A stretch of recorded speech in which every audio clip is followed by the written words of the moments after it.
Welcome to your daily news brief. All the news, none of the noise. Like and subscribe to keep up. Here are the top highlights making headlines in the news today. North Korea wipes traces of Kim Jong Un after Beijing meeting with Putin. Finally, a European leader said out loud what all of them are likely thinking about Trump. RFK Jr. claims he can't hear as he falls apart in Senate hearing. Putin tells Ukraine, "End war via talks or I will end it by force." New Jersey teacher, 37, pleads guilty to sexually assaulting two students. "I'm 63 years old, worked hard my entire life, and I just got fired after announcing my retirement. Is that even legal, and what are my options from here?" Daughter of Nazi officer who stole portrait of a lady, and her husband charged with cover-up. Free Japan Airlines flights from Hawaii were delayed up to 18 hours after a pilot for one of the flights was found drinking. Couple enters 7-Eleven, woman uses hand signals to seek help, man arrested, police. Powerball jackpot skyrockets to $1.70 billion. Here's what the winner will take home after taxes. I was fit.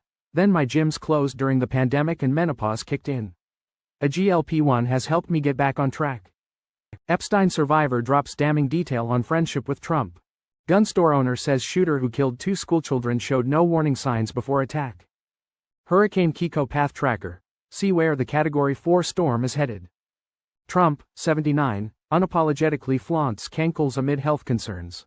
Indian rupee to avert further major declines in near term, FX strategists say, Reuters poll. Stay tuned as we break down the stories behind these headlines. North Korean staff meticulously cleaned items touched by Kim Jong Un after his meeting with Vladimir Putin in Beijing. This is part of a suite of security measures to counter foreign spies. Footage showed staff cleaning the room where the two leaders met. They scrubbed the chair, coffee table, and removed Kim Jong Un's drinking glass. Kim Jong Un also reportedly brought his own toilet on his train to Beijing. This practice, dating back to his father, aims to prevent foreign intelligence agencies from analyzing his health. Such analysis could reveal medical conditions through hair, skin, or other samples. Similar precautions have been observed during Kim Jong Un's past meetings with Donald Trump and Moon Jae-in. Portugal's President Marcelo Rebelo de Sousa recently called President Donald Trump a Russian asset. He clarified he did not mean agent, implying Trump unknowingly benefited Russia. De Sousa cited Trump's inaction after Putin opposed a Ukraine ceasefire. This follows Trump's Alaska summit with Putin, where he treated the Russian president with great respect. Many European officials were dismayed by Trump's behavior at the summit. They have long been concerned by Trump's admiration for Putin and his stance on NATO. De Sousa's statement reflects the private concerns of many European leaders. They rely on United States support and must maintain a positive relationship with Trump. President Putin stated there is a chance to end the war in Ukraine through negotiations. He expressed a preference for a diplomatic solution. However, he also stated a readiness to use force if necessary. Putin mentioned perceiving a light at the end of the tunnel. He cited the United States administration's efforts to find a resolution. Putin maintained his demands, including Ukraine abandoning NATO aspirations. He also demanded an end to what Russia calls discrimination against Russian speakers. Putin expressed willingness to meet with President Zelensky in Moscow if the meeting is well prepared and yields results. A New Jersey teacher has pleaded guilty to sexually assaulting two teenage students. 37-year-old Julie Rizzatello admitted to 2 counts of second-degree sexual assault. The crimes occurred in 2017 and 2024 while she taught at Wall High School. One victim reported sexual contact with Rizzatello in 2024 after turning 18. A second victim came forward after Rizzatello was arrested. This victim revealed they had intercourse with Rizzatello in 2017 and 2018 when he was 17. Wall Township Police Chief Sean O'Halloran stated Rizzatello betrayed the trust of the school community. Rizzatello faces 10 years in prison and lifetime parole supervision. It is surprising, but employers are not obligated to retain employees after retirement announcements. However, being fired after this announcement can be frustrating and raise legal questions. Legal recourse might exist if evidence suggests the firing was to prevent pension vesting or age discrimination. Consulting a financial advisor can help understand the impact on retirement plans. In Argentina, the daughter of a Nazi officer has been charged with covering up a stolen painting. Patricia Kajin recently turned over Portrait of a Lady, an 18th-century painting, to authorities. It had been stolen from Jewish art dealer Jacques Goodsticker during World War II. Goutsticker's heir has made a legal claim to the painting. Kajin and her husband were placed under house arrest after police raided their home. The painting was discovered missing, despite being in an online real estate advertisement. They are accused of obstructing justice by trying to hide the artwork. The couple is now barred from traveling abroad. 3 Japan Airlines flights from Hawaii to Japan were delayed up to 18 hours. This occurred after a pilot was found drinking before his scheduled flight. The pilot admitted to consuming 3 cans of beer the day before the flight. He was deemed unfit to fly and a replacement pilot was found. Approximately 630 passengers were affected by the delays. Japanese officials have launched an investigation into the incident. The airline has apologized and pledged to prevent future occurrences. This is at least the 4th such incident involving a Japan Airlines pilot. A domestic violence suspect was arrested in Alhambra, California after a woman signaled for help. Police responded to a call at a 7-Eleven regarding suspicious circumstances. The woman used hand signals behind her back to indicate she was in danger. Someone in the store recognized the signals and called the police. The suspect, John Palombi, attempted to flee when police arrived. He was apprehended in the parking lot and found to have a stun gun and an active warrant. Palombi is being held at the Men's Central Jail in Los Angeles. His next court appearance is scheduled for September 11th. The Powerball jackpot is now at $1.7 billion, the 3rd largest in its history. The odds of winning are 1 in 292.2 million. Federal taxes on lump sums include an immediate 24% deduction. The annuity option distributes the winnings over 30 years, subject to the same 24% tax. Some states, like Texas and Florida, do not have state income tax. After the 24% withholding, this reduces to $447.6 million.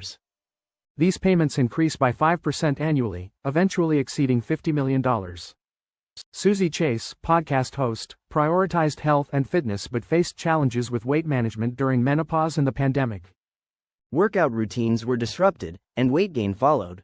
She found success with Eli Lilly's GLP-1 drug, Zepbound, losing 50 pounds in 1 year. Chase attributes Zepbound to helping her regain control of her hunger and improving her fitness journey. Her food noise, once a 5, is now a 2. She now wakes at 5 ante-meridium for workouts, fueled by a tablespoon of peanut butter.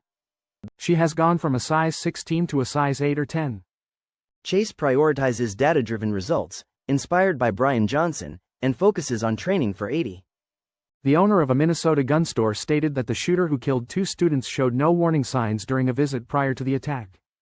Robin Westman spent approximately 40 minutes at Frontiersman Sports, examining several guns before purchasing a revolver. Westman had passed background checks and possessed a valid permit. The revolver purchased was not used in the shooting at the Church of the Annunciation. Investigators recovered other firearms at the scene, which Westman was legally entitled to own. The store owner cooperated with investigators, sharing surveillance video of Westman. He emphasized that Westman exhibited no concerning behavior and interacted normally with staff and customers. The store owner and staff are struggling to understand what, if anything, they could have done differently.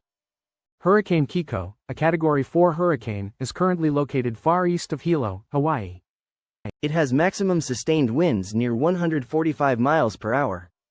The storm is predicted to move westward, then turn west-northwest. It is expected to remain a hurricane through at least Monday. While no immediate land impact is expected, Hawaii may experience effects by mid-next week. These impacts could include flooding, mudslides, power outages, and strong surf. Another hurricane, Lorena, is near Cabo San Lucas, Mexico, with winds around 75 miles per hour. It is expected to strengthen, then weaken to a tropical storm by Friday. Former President Donald Trump, age 79, recently displayed swollen ankles during a meeting with Poland's President Karol Nawrocki. This public appearance follows recent speculation about Trump's health, including observations of bruising on his hands and swelling in his legs. While some past photographs and videos appear to have been strategically framed to obscure Trump's lower legs, this meeting presented a more open view. The White House has previously attributed the bruising on Trump's hands to frequent handshaking and aspirin use as part of a cardiovascular prevention regimen. Trump's swollen ankles, referred to as cankles, have also been addressed by the White House. They attributed this condition to chronic venous insufficiency, which impedes blood flow from the legs back to the heart. Despite online rumors and speculation, Trump has dismissed health concerns, claiming to feel better than ever. He recently engaged in a flurry of social media posts, seemingly to demonstrate his vitality. The Indian rupee is expected to stabilize after recent declines against the United States dollar. A Reuters poll of foreign exchange analysts suggests the rupee will likely avoid a dramatic fall below its recent low.